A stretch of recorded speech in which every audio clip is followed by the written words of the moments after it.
Now, finally, we come to the keynote speaker for the day. We've got Richard Knight, Customer Experience Director from Insight6, who's going to give us his thoughts on transforming the customer service experience. And I won't spike his guns by going any further than that. Thank you very much. Richard. Thank you. So, good afternoon. Thank you very much. And Omar, fantastic presentation there. In fact, I think we should have been flipped round, actually. The video piece works really well, doesn't it? Just demonstrates really simply how impactful that can be. And that's all part of and goes into this bigger picture piece that I've been asked to pop along today to talk to you about. Gold standard customer service. So we've got 40 minutes. You better get that done and dusted in that time. You can go away and sort it out with your businesses. Nice and easy, yeah? Maybe not. Maybe there are certain things that we need to think about and actually pause and put in place so that we can make a real difference to our customers. Now, recommendation was talked about a lot in the last presentation as well. And that's one of the key things, and one of the things I love working with Insight6 and all the clients we work with, is that we're actually working with clients to actually enable them to keep their customers happy. And customers, I use that inverted commas piece, so that we'll talk about that in a bit. Keep them happy, get them to spend more money, and get them to recommend more people. So that, for me, is the basics of customer experience. So in terms of my presentation today as well, we've had a little bit of interaction there. You've had a little bit of a chat. I'm going to ask a couple of questions of you as well, and I'll be able to get some hands up as well, hopefully, during this session as well. But I'd also like you to think about taking away one thing with you today from this presentation. It may well be something that you've known all of your business life, and you've merely thought, oh, well, we haven't been focusing on that enough. We need to get back there and start doing it again. That'd be great. It may be that we talk about something in this presentation where you think, blimey, I never knew that. That's something we need to have a look at. Or it may be, actually, there's something that I've highlighted during this presentation where I need to go back pretty quickly and change on a website or something like that. So that's my request of you, my challenge of you. Take one thing away and do something a bit different with it. Yep. Is everybody happy to do that? Is that okay? Can I get some? I've got some nods. Brilliant. Great. This is like me talking to my teenage daughter about tidying a bedroom. Yeah, that's about as much response. Good. Okay, right, let's get going then. Because what I'd like to do, first of all, you can ooh and ah at that slide if you like. I was very impressed myself. Found that on PowerPoint. It is available. Just go and get it. I'd like to tell you a story. Now, I'd like you to sit there, relax, think back to when, back in the mists of time, when we had warmer weather.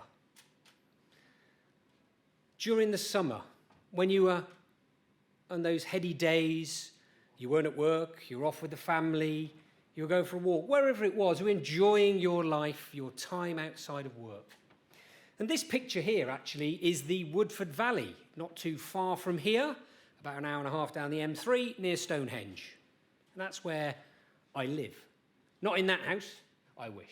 But it was a few years ago, and I was off for a little walk down the valley from my house to a lovely little public house, which has been around for a long time, and thought, what a lovely day. Time to go for a little walk down the valley with my wife and have a glass of wine or a beer or other such drink, whatever you would choose, at the public house. So I thought, that'd be nice. It was probably about 1.5 miles, a 2-mile walk along the river, not on the road, so it was really quite nice. It was a beautiful day, and it was a Sunday, and I thought, do you know what? This is going to be lovely. Nice, relaxing time. I'm going to go and have a beer, and I'm going to enjoy myself. So we arrived at the pub, and this was the sign outside. Gone fishing, back later. How are you feeling so far? I've walked 2 miles, I've got a bit of a sweat on, right? And I've now rocked up to this pub where I'm going to get my lovely drink, and I've got this outside, and the door was locked. 1 o'clock, Sunday, height of summer. Now, call me old-fashioned, but I think that might be a pretty good time to make some money if it was my business. Don't know about you. But just think, how is that making, if you'd done that and you'd walked on it, how do you think that makes you feel? Richard, don't use the F word in front of us. Feelings? How very dare you? We're business people, for goodness sake. We like data and projections and models and lovely things like that. We don't want to talk about feelings. But I do, because I wanted a nice ice-cold pint of lager after my lovely walk. So I thought, well, okay, I can't get one today. I carried on my walk. We went home, had a nice drink at home. It was fine. Wasn't a problem. I thought, I'll give him a second chance. Why not? I'm not heartless. So I'll go back down. It was open this time, you'll be pleased to hear. But this was the sign, we drove this time. This was the sign that we were greeted with in the car park. This car park is for use of customers only, underlined twice. Unless using the pub immediately, do not park here. Anybody spot the spelling mistake as well? Immediately, yeah, a bit of a problem there as well. How's that making you feel? You've come along to this place, you would like to give them some money. We've heard already that yes, things are hard, but people have money. They would like to spend it. What is happening here? How are you feeling? What do we think? Good? I'm going to go on in there. I bet he's a chirpy landlord, isn't he? Hey, come on in. Let me get you a pint. Yeah, it'd be brilliant. Stood there. £5. First problem here is the communication piece. Yeah, it's a biggie. How are we communicating with our customers? Customers, inverted commas. Not the ones that are necessarily just giving us the money. The ones we work with, the ones we partner with, suppliers, the people who enable you to run your businesses, your internal employees. So there's a lot going on there, and these are just examples of this. Who has had a similar experience? Come on, this is a hand-up moment. Who's had a similar experience? Yeah, we've got a couple down here. Yeah? Come on, I know you're all being nice at the moment. Yeah? You've those little things, where they're not the biggest things in the world, but they cause you a few little, oh, that's a bit awkward, isn't it? Yeah? Do I really want to go here? Starts to hit your subconscious. So you might think, well, yeah, but Richard, that was your problem, not ours. Everything else is fine for me. But it's all over the place. We waited 30 minutes, no service. Love it. The very fact that you could be sat in this establishment, cafe, whatever it is, and write that on the table, and then get up and walk out without anybody noticing, or anybody caring, which is the interesting point. It is everywhere. That's on the internet. You can do that search, customer service blunders and all that sort of stuff. It will all come up. And if we don't concentrate on it, he'll start talking about you on telly. We don't want that, do we? Mr. All Right, Matt, the man himself, yeah, he's hashtag can't complain or something like that. And that alluded to something I saw, it was only a few weeks ago, and I can't remember, it was about not being able to get contact numbers off websites. And I've already had that conversation twice today with people when we talk about customer experience. Couldn't find. I've been playing hide and seek with the contact number. Can't find it. Where have you hidden it? Yeah. So all of these things start to add up. And this is where this customer experience comes in. Now I'm talking on my title about customer service, and you're going, Richard, what about customer service and customer experience? What are we talking about here? Okay, so what we're talking about, a difference.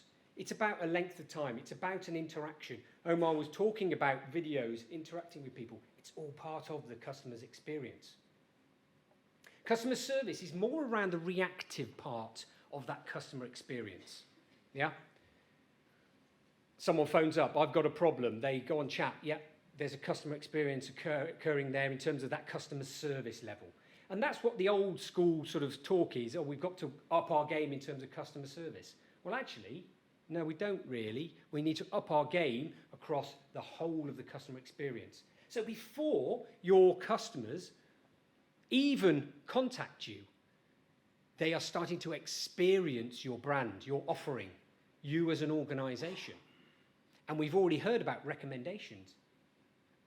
Who sits at the dinner table or when you're having friends round, or if you're at the pub or whatever, and talks about other businesses and organisations.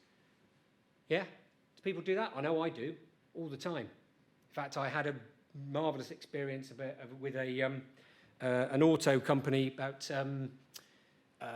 MOT. And I must have told loads of people, lots of people, don't go there. So we've really got to make sure as organisations we keep focusing on this customer experience piece. So what we're going to talk about in the next half hour is we're going to think about why bother. So I've given you some reasons that customer experience is really quite important because of those feelings that it drives, yep, and the experiences that we have and how that can impact our behaviour. So we're going to think about why is it really important? Okay, well, it's fine, but we're doing okay, Rich. It's fine, Rich. It's no worries. Why are we talking about this? We're okay. Hands up, who asks for feedback from their customers? Whoever the customers may be. Who asks for feedback? Yeah, we've got a few people there. Good, okay. Who's changed something within your organisation because of that feedback? Oh, yes, we've got a few. Brilliant. That's what we like to hear. So it's really important from that point of view that we not only ask customers what they think and gather insight, is actually we do something with it. So hopefully today we can give you some ideas about how you can do something with it. And what we actually have done as well, and this is a really interesting piece, is we actually looked at JJ Food Service and what they do and how they do it. You know, I mentioned my covert operatives earlier, my mystery shoppers. We let them loose on JJ Food Service. So we're going to show you some stats to see what happened on that side of things. Which is fantastic because JJ Food Service are talking about gold standard service and they are prepared to step forward and actually do something about it, listen to the insight, not just pretend. Where we ask loads of people, ask my best friend, he's been with us for years, he says we're great. Brilliant. We do that mystery shopping. Oh, yeah. Yeah, my auntie, she phones up a couple of times a year. Brilliant. What was the results? Oh, we're great. Yeah. Funny that. JJ Food Service has gone a little bit further, so they allowed me to gather some data on that, and I will show you what that is shortly. And then from that, as I mentioned, going to give you a few ideas about what you can do going forward. So it's not so much about the theory side of things here. I'm going to give you some stats and all those lovely things, but I'm also going to talk about a little bit of the old brain science, and then I'm going to talk to you about, so what do you do? What can you do physically within an organisation to make a difference for your customers? And again, it's already been said today about B2B being, you know, you can do something there as well. Well, we don't have customers who come in and buy something directly from us. They're not consumers. Don't matter. We know customers come in all shapes and sizes and different forms. So we need to consider this no matter what your organisation is. So now I'm going to need answers now. In Europe, a question was asked of CEOs and business owners around their customer service excellence. 80% of those businesses said they deliver superior customer experience and service. What percentage of their customers agreed with them, do you think? Go on, you can just shout out a figure. What percentage of their customers? 30? There is a mic there if anybody wants to catch a mic. 30%, 40%? 52. 52% agreed? Anybody else? 20? Oh, good range, good range. Okay. So, the result? 8%. Interesting, eh? There were some interesting reactions there. Wow, really? Well, that's definitely not our customers. No, definitely not our customers. Or is it? How do you know? 8%. So there is a gap that exists. By the way, this service is running. They are still working, so it's fine. There is a gap between what we think we deliver as businesses and what our customers actually receive. And again, not the person who just gives us the money, but our suppliers, our partners, everybody else who works with, our employees as well. So what are we going to do about that? Because a lot of people say, well, yeah, that's probably not us. That's fine. So they ignore the gap. And this is where your opportunity lies. I believe you have a fantastic opportunity going forward from here, because there are a lot of businesses who just who ignore the gap, who do nothing with it. They say they do, because guess what? They send that survey out, don't they? Thanks very much. Tell us how good we are. Oh, by the way, that survey that arrived, the pop-up on the website, straight away when you've just logged in and you haven't done anything. How do we do today? I don't know. I've just logged in, right? We can't possibly. So even asking is not going to help that gap. You've got to do something with it. And those organisations that don't, I generally like to call the yes buts. You'll know them. Those organisations, those people who say, well, yes, that's a fantastic bit of insight. And there may be some people here today, probably not actually, you're not that, because you're all here, you're all listening.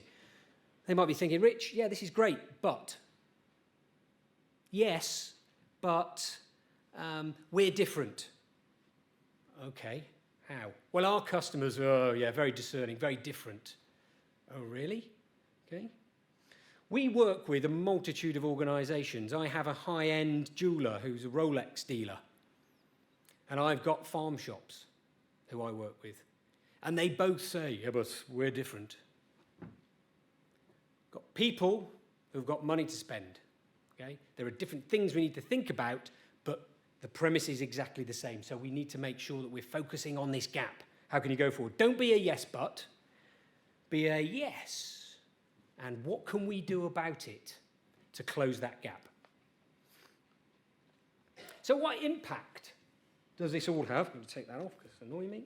What impact does this have on your business? Stat time, a few of these coming out. They're all over the place. I like these ones. How many people actually complain to you? What sort of percentages or what numbers of people actually complain? When you ask for feedback, what sort of complaints, formal complaints do you get through? How many? Do you know? Do you not know? No? We'd have to look at the data, Rich. We'd have to look at the data. You're quite right, you probably would. But what we do know is 1 in 26 people who make a formal complaint are the only ones who make that formal complaint. The other 25, guess what they do? Say nothing. Now you think, well, that's fine, good. We don't want to listen to them anyway. God, moaning customers. If I could do away with them, life would be brilliant, wouldn't it, eh? But what are they doing when they're not formally complaining to you? Some ideas. What are they doing? They change the business. Complaining to others. Anything else? They're not going to return. Yeah. Yep, telling others about it. And even if they do stay around, what are they going to do? They're going to make your life really, really hard. I want more. There's been that sort of rise, isn't there? Oh, well, you've made a mistake. Right, I need £500 off my bill, please. Interestingly enough, we work in the legal sector as well. There's an interesting stat for you.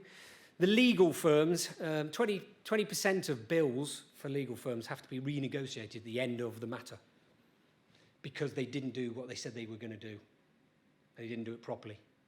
20% having to be down, renegotiated down. So it's a biggie. Silence is not golden when it comes to customer experience and customer service. We like to know what's going on. But is it really important, Richard? Of course you're going to say customer experience is important. You've got it written on your business cards and stuff like that. You say you're a specialist. This is where you make your money. Of course you're going to say that. Well, actually, Salesforce did their survey and they found that 80% of the people surveyed said that they believe that customer experience is the differentiating factor in their choice of where they buy or spend their money. 80% are now saying customer experience is the factor that I go for, not just price. So it is a biggie. And we've already alluded to that today. You know, Lots of people saying it is about an experiential piece, isn't it? Simon spoke about it earlier, this experiential bit. So what happens then if we do get it right? Well, if we get it right, the impact for your business is massive. 86%, and this was from Deloitte, 86% of customers are willing to pay more for superior customer experience. These customers are willing to pay up to 16% price premium following a positive experience. So it does make a difference, which is really interesting. Because we're in the environment that we're in at the minute, you might think, well, hang on, how does that work then? Surely the price thing. But we've already spoken about the fact that, and I've had more conversations over coffee and things, people have still got some money. There is still a percentage of people who are going to spend some money. And they know they want a good quality product and they want good service. So we've got to make sure we focus on all those sort of things.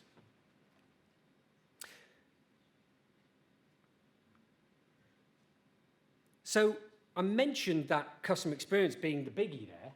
So 10% of a buying decision is based on logic. So there's a bit of science for you. This is my one and only bit of science. Zaltzman has said, according to a psychologist who's looked into all of this thing, and said it's 10% of the brain or decision is made by the brain around purchase decision is based on logic. So price being the logic bit, you know. Well, hang on a second, I need to see what's going on here. Is that a good price? That's 10% of our buying decision, which is like, whoa, really? So what do we reckon for the rest? Where does the rest come in? What is the rest? What else drives a decision for us to use or buy from a certain organisation?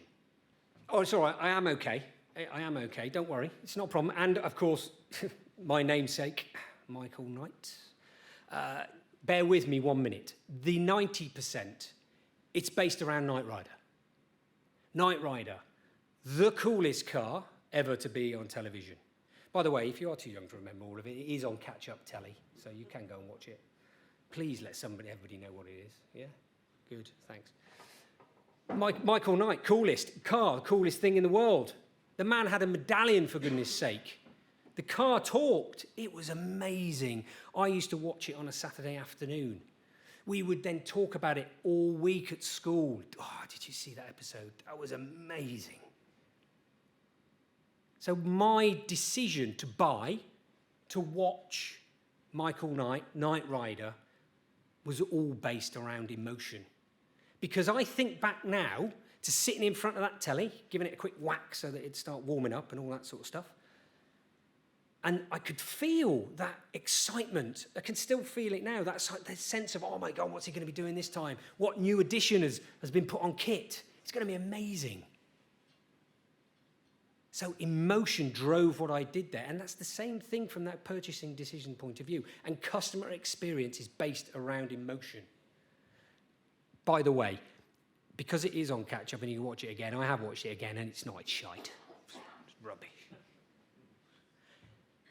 So that has actually changed my point of view. Somebody say to me now, do you suggest I go and watch Knight Rider, Rich? Well, which programme should I go and watch? I'm not going to jump out and say, oh, come on, you've got to watch Knight Rider. It's the best thing ever. Because my memory has now changed. And memory is a really, really strong drive, strongly driven by emotion. So we remember things in different ways. So when you're thinking about your customers, or your suppliers, or whoever it is you're working with, they're basing their decisions about how they're working with you on memories. And those memories are driven by emotion. Yep. So are they going to recommend Knight Rider, or are they going to go quiet and disappear off and watch Airwolf instead? Now, this is really going to tax some people, isn't it? Airwolf. Anybody? No, right. Okay. So, Rich, thank you very much for the television references. We're bored with that now. Move on. Here we go. So what can you do, and how can you go about it in your organisations to really make a difference for your customers? So it's about people and process. Okay?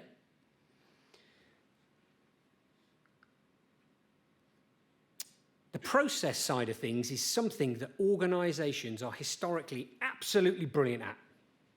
Who likes a good process mapping exercise? Come on, I know you all do. You all sat there, well, you get some data out, and we can map it all in, and it's going to be great. Yeah? User experience, let's whack some of that on there. We'll do a bit of testing here, see how it all flows down. We'll get some ways of working out of that. That's going to be brilliant. And then we can find some new and exciting technology to put in. Now, I've been very flippant around that, but that has traditionally been one of the ways of working. And remember what I said earlier when we were doing the panel there? That's based from an internal point of view. Process mapping is something you do because it's an internal process. Yeah? So processes are really important and something that we do, but are they always from a customer's point of view? Do you stand in your customer's shoes to see whether actually this new CRM system, this new app, this new website, is it really going to make a difference and make life easier for your customer, or is it making life easier for you? What do we think? Yeah? So here now, I'm now going to ask you to challenge yourself and go, no, we do all of this, Rich, it's fine, it's all from customer point of view. Or is it? One great thing to do here is customer journey mapping. This is an exercise. Guess what? It's very similar to process mapping, but you're flipping it round. You're doing it in terms of a customer.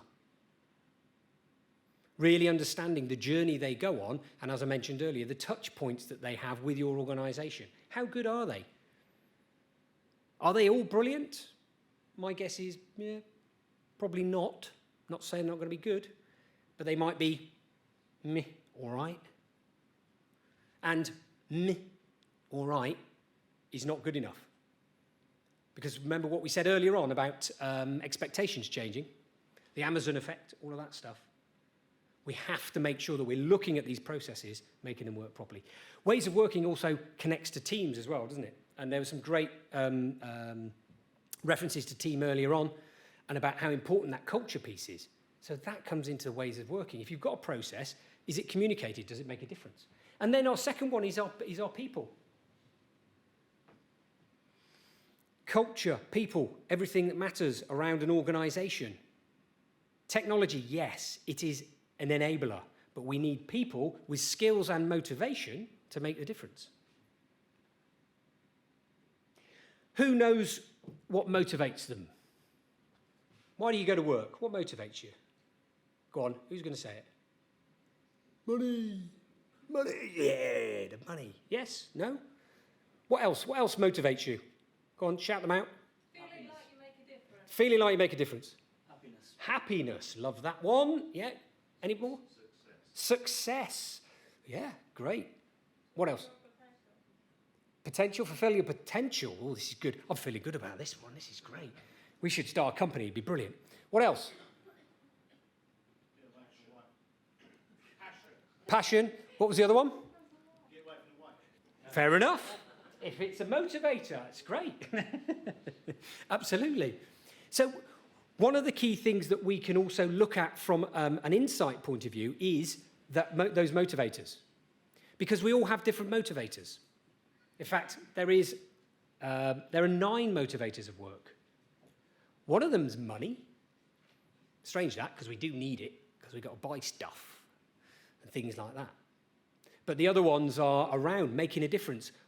Have you got a bigger purpose in what you're doing? Are you making a difference to people's lives?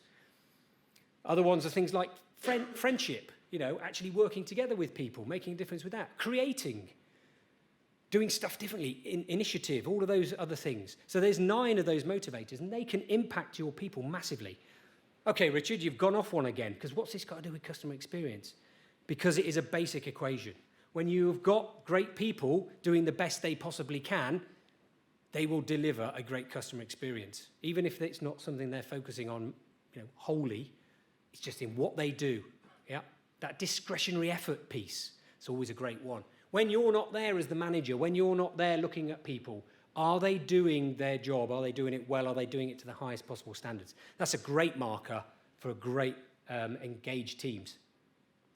Skills, the normal one that we focus on, because we can train people, can't we? We just train them. But actually, we need the motivation to go with that as well. So customer service, customer experience, of which customer service is part, is really simple. It is process and people. If you work on both those channels, you're going to increase your likelihood of success when it comes to a great customer experience. So, when you are successful, when you get there, what gold standard customer service? So I asked JJ Food Service, I said, so what do you mean by gold standard customer service then? And this is what I was sent. It means understanding the needs of our customers, helping to make their lives easier by investing in technology and processes backed by a first-class team who care.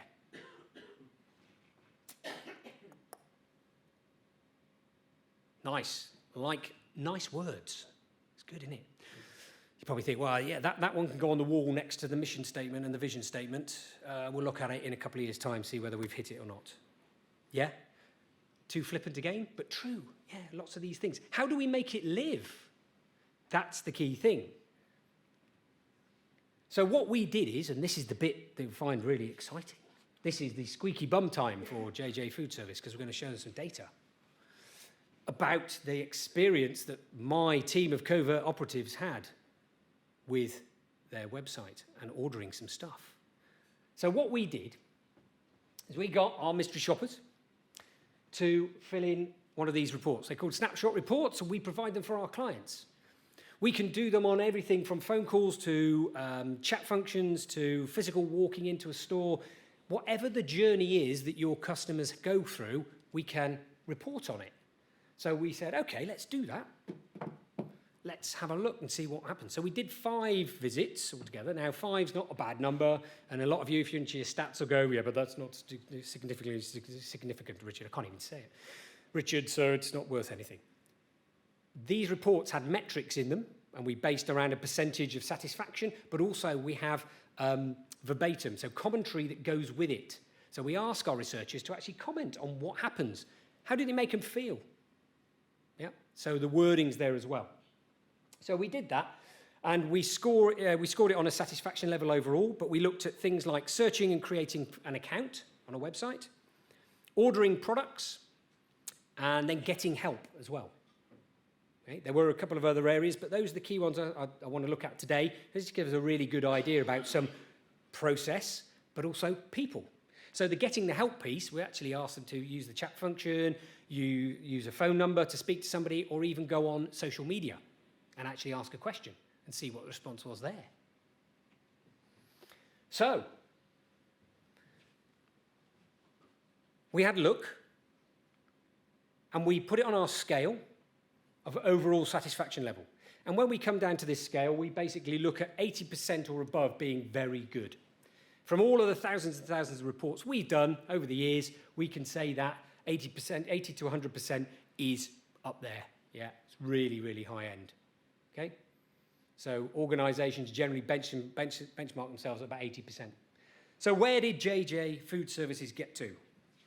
Should have put a drum roll on this one, shouldn't I? 80%. Well done, JJ Food Service. Fantastic. It's a great response in terms of the satisfaction levels. I spoke to a couple of researchers, and they were very happy with the process they went through. Yeah, they got to where they needed to get to. It was easy. Yeah. We also asked them some questions as well in terms of the verbatim, and we said, how did it make you feel? The team member I spoke to was helpful and seemed genuine in her manner. Nice. I was easily able to search for the items on the shopping list and then add them to the basket.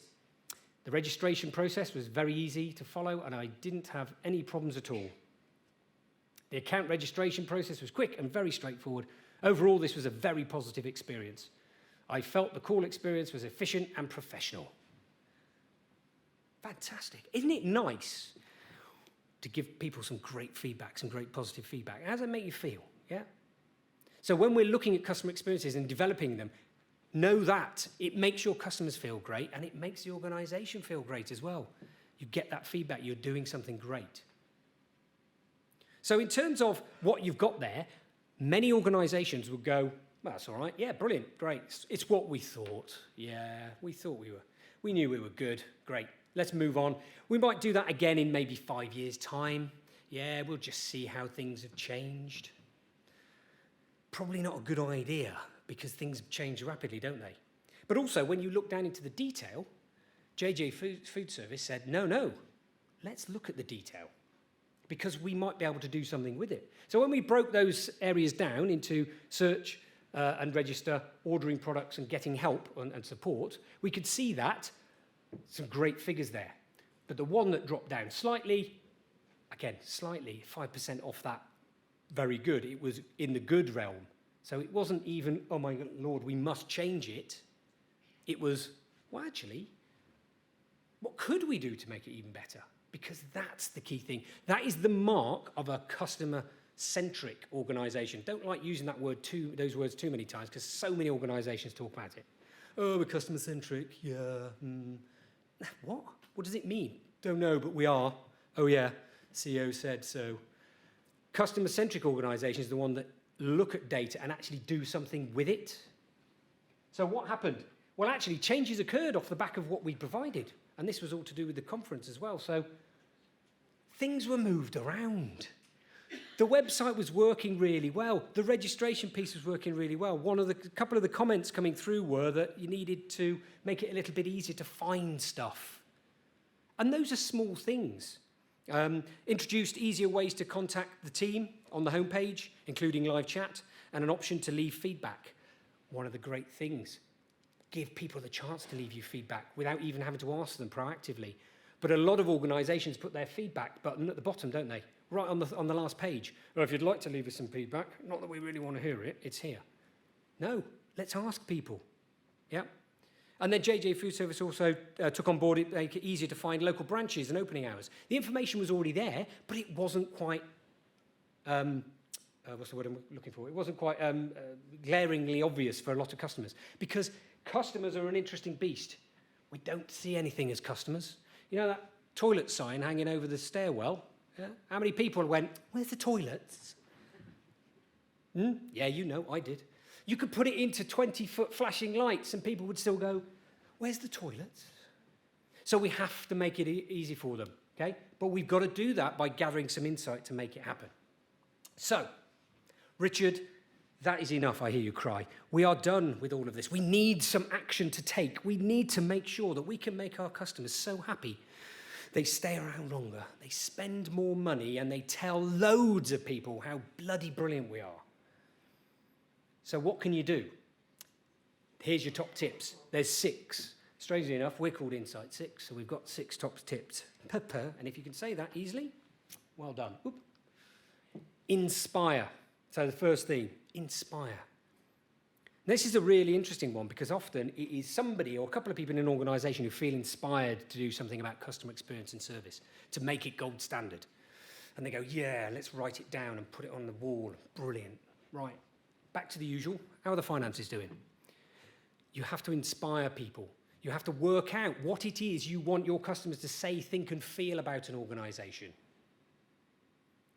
If I asked 10 people in any one of your organisations what they think great customer experience looks like or service looks like, they would all give you very, very different answers. So how can we align behaviour if we haven't got a goal that is aligned for the whole company? Senior leadership team, what do you want customers to say, think, and feel about your organisation? Not what you want them to, what do you actually want to hear them say?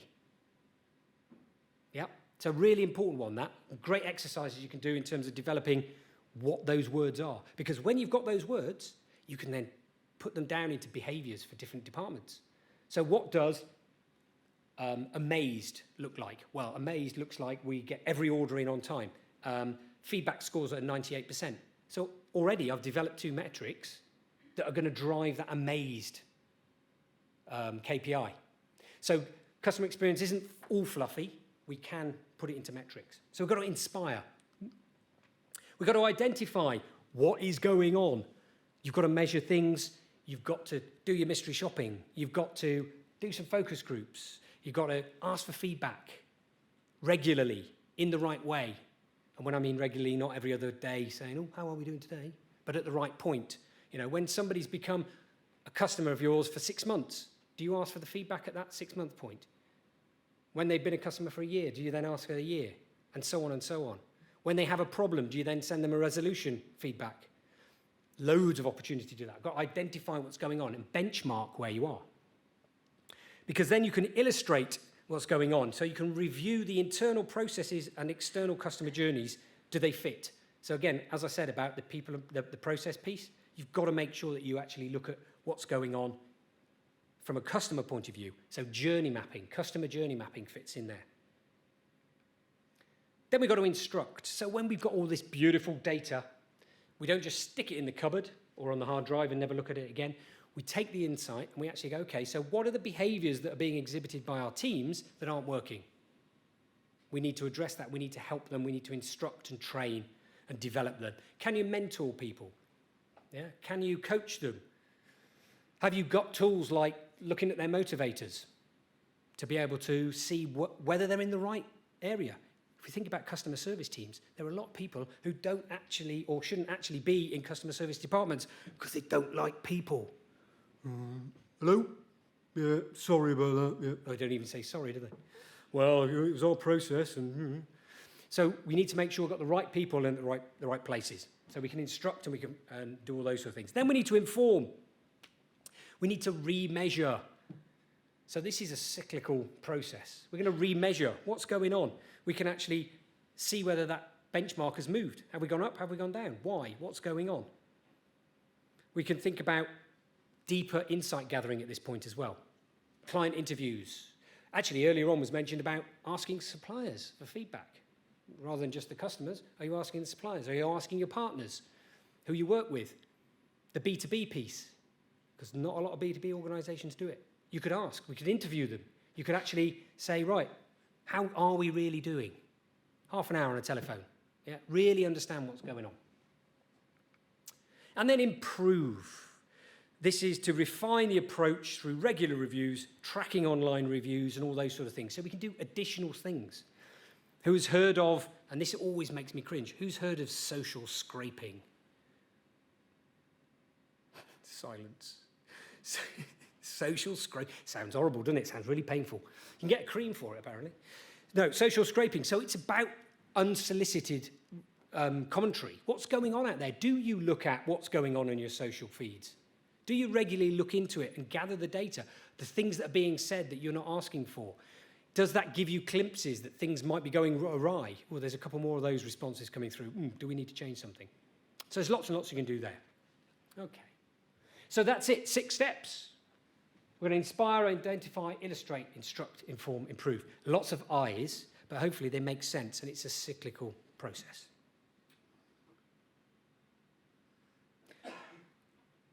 If you're sitting there going, bloody hell, Rich, that's a lot. I only came here for a free lunch and a drink afterwards. What are you asking me to do? Well, I'd like to help you do that as well, because it is becoming the end of the year. If you would like to scan that code, you can get your free digital pack, which gives you a lot of the resources that we're talking about here today to think about how you can plan your customer experience strategy going into 2023.